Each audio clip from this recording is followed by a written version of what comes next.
আসসালামু আলাইকুম রহমতুল্লাহি ওবরাকাতু।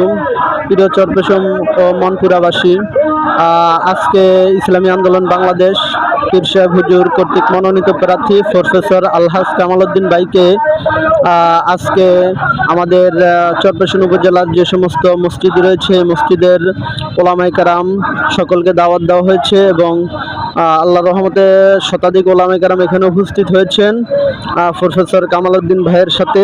তারা মিছিলে মিছিলে যাচ্ছেন এবং আমাদের যে কার্যক্রম সে কার্যক্রম ইনশাল্লাহ চলমান রয়েছে হাত পাকার প্রতীকে। আমরা চাই যেন আমাদের এই কাজগুলো বেগবানভাবে চলতে থাকে। শতাধিক ওলামায়ে কেরামদেরকে সাথে নিয়ে আমরা চরপেশন ঈদগাহ ময়দানের সামনে দিয়ে আমরা ভিতরের দিকে যাচ্ছি। প্রিয়